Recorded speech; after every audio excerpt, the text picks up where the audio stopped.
On peut être brillant, mais il y a juste très peu de postes. Et donc, dans mon cas, j'avais la chance d'être au bon endroit, au bon moment.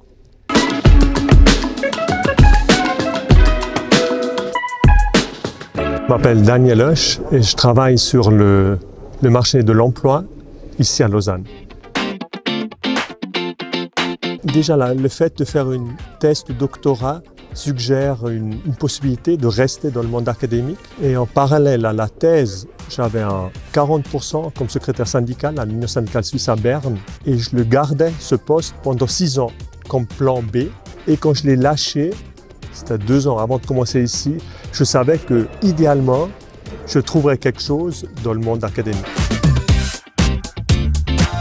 Une première étape clé est celle d'avoir un bon directeur de thèse, non? Parce que lui, c'est le mentor qui nous donne le savoir-faire et à la fois le réseau. Deuxième moment clé, c'est un postdoc à Barcelone, en Espagne, pendant une année, où je recommençais un peu à zéro. Où je connaissais personne, où avec un chercheur très brillant, Esping Andersen, il m'a fallu apprendre beaucoup de choses en peu de temps. Et puis je pense un troisième moment ou élément clé est celui de la chance. On peut être brillant, mais il y a juste très peu de postes. Et donc dans mon cas, j'avais la chance d'être au bon endroit, au bon moment.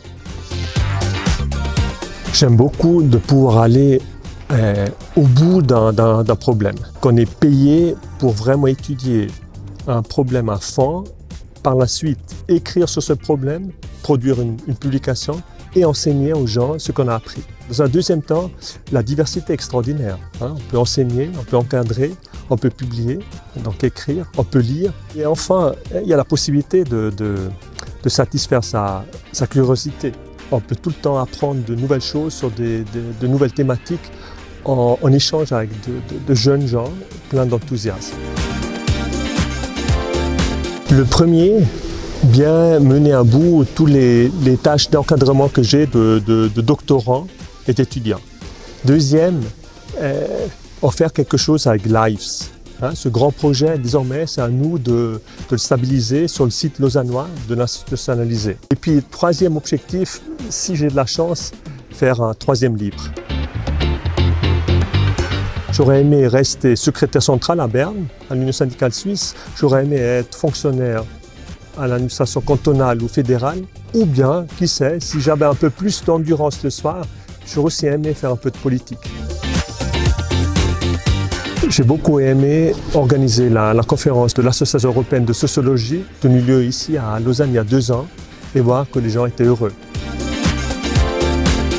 Si on a de la chance, on travaille bien, on peut avoir un impact notable en amont des projets de loi, en aval, en évaluant des politiques publiques.